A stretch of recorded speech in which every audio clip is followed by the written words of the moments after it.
Howdy folks, Doc here with Last Best Tool, and you're probably thinking about the last thing I need is another headlamp, but I'm still looking for that perfect design. And what I've realized is I'm probably going to have to go with a dual emitter style. So I looked at this HM65R Fenix. Now this is an older design. There is an update to this, but when I looked at the update and started reading reviews on it, a lot of people didn't like it. They either added features that people didn't want or they took away some of the things that people loved about this one. Now it is a little bit heavier, say, than my tiny little HM50R, which I love. This runs on a single either rechargeable or standard CR123 battery. Super simple design, but it lacks a few things. This, on the other hand, and the reason I like the dual emitter is because in order to get both a spotlight and a floodlight, you're going to have two emitters. There really isn't one ideal for both. There's a compromise for both. Now, some attempts, like on this coast light here, have a rotating lens that tries to focus the light, and that sort of works, but it's still, when it goes to the floodlight, it's artificial with a hot spot and artifacts.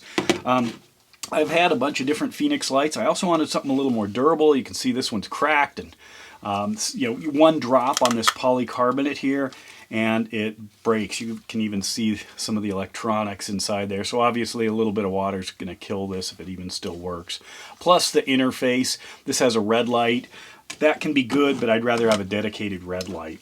But anyway, going back to this guy. So what did I do here? I ended up getting one of these. They're about $100.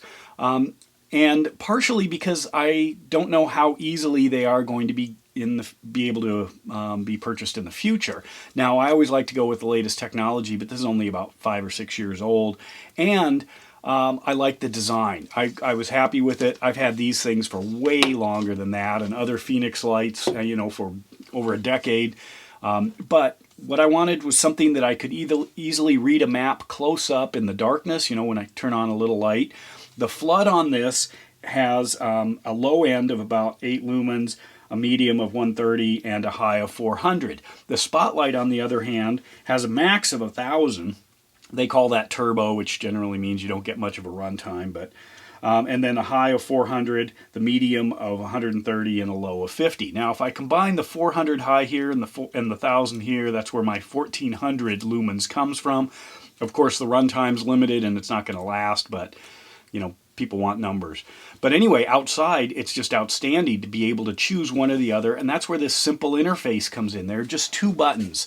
If you look here, basically I've got my my flood button right there, and I've got my spotlight button, and both of them are are independent. The new one, apparently they're not, and that was one of the things people really didn't like, is you can't turn on both. And believe me, there are times when both are what you want. And once you have it on, you just hold it down for a second, it turns it on, and then you can just toggle through the different settings and then hold it to turn it off. Same over here, turn it on, toggle through the different settings, and then hold it to turn it off. Now, a quick push turns on the battery indicator. This does have a 18650, and if you open it up, you can, I'll show you this, but also there is a USB-C charging port here, and one of the reasons I think this is a newer one is because some of the earlier ones I think were USB or the micro USB. But anyway, one of the things I did also to kind of future-proof this thing, or past-proof it maybe, is it came with a standard 18650 rechargeable battery from Fenix, but I went ahead and put one in, one of these 3500 milliamp ones that has a USB micro adapter. So I can either charge it with the C port or the micro port. So whatever's available, I should be covered. I like the fit of this thing, the design over, get that on there, O-ring sealed. It is the waterproofness they're saying is it's IP68. 2 meter underwater, which is plenty for rain. But anyway, for a light that is a little bit on the heavy side, and that's partially because of the magnesium housing with the polycarbonate overlay and the 18650 and dual lenses, but it's not terrible compared to some of these others. I didn't want the brick on the back. That can limit you in some situations, depending on what helmet you're using, or if you're trying to lean back, say, reading in bed or something like that, which is where I also wanted that small light, because often I would take two. This one's usually a little on the bright side, plus you keep having the flood is not strong enough or not wide enough, so you have to keep adjusting it, as you move through the book. But anyway, that it's only about 3.2 ounces, which is still reasonable. Take out your pocket knife, put it on your forehead, there you go. As far as the operation, real simple, and I can lock it easily, which is another thing. All I have to do is hold these both down till I get a flashing light on that side. And there it is. This is now locked. I'd have to hold simultaneously both buttons for 3 seconds to kill this thing. As you can see, it just flashes. So if I put it in a bag, I'm not going to kill the battery by the time I get to wherever I'm going, which is another thing. Anyway, outside you can see this is actually has a great beam spread on the wide, as well as being able to toggle through from close-ups to being able to jog through the forest maybe. And then on the spotlight, it's got a good reach, definitely centered, but it doesn't have an aggressive hot spot in the center. That's where I would use one of my Surefire lights if that was what I was after. And then of course I can easily turn on both, which now gives me not only distance but also spread.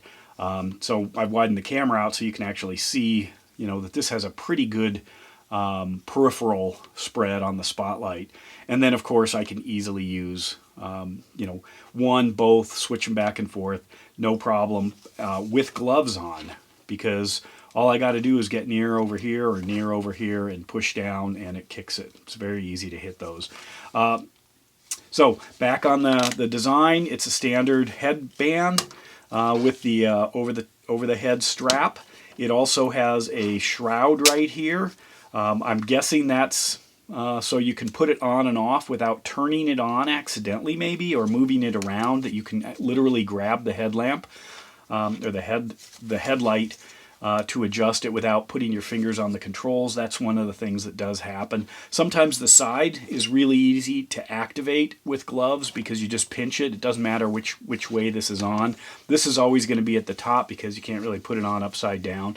And then it uses a handful of different clicks here. I do wonder, kind of worry a little bit about that little thing. I might have to heat it up and give it a little more juice if it moves. Sometimes running, but the balance seems pretty good on this.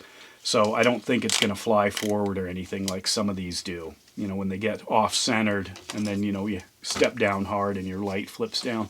But anyway, so there it is. I do like Fenix lights. This HM65R is an older light, but it's still sold, still current. You can get it on Amazon. I think it's about $95 now.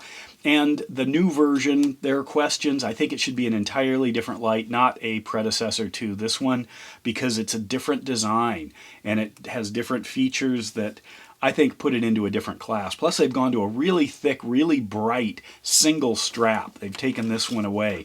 Obviously I can take this off if I want, but I don't want to. I want it on there. And I do like just the interface of Fenix lights. No red, no strobe, no SOS, none of the things that can get in the way. The only feature I really wish it had, I mean, this does have a memory, so if I turn it on and I go to the light setting I want and then turn it off, that's where it will go back to. Obviously that's great, but I wish there was some secret way that I could go straight into the lowest setting without blowing out my eyes, not sure if I was going to turn it on into the brightest. I want it on the lowest. But other than that, so far I really like it. It seems like a good solid light. $100 is an investment in the future of lighting, but I've had great luck except for the ones I've broken. And that's where I'm at right now. I think for my one light that can do a little everything, that's where I'm at. If I have a specific need, I might target it. Target from my lighting selection. But anyway, let me know what you use. And if you've got one of these, what do you think? Especially if you've had it a lot longer than I have. And with that, Doc out.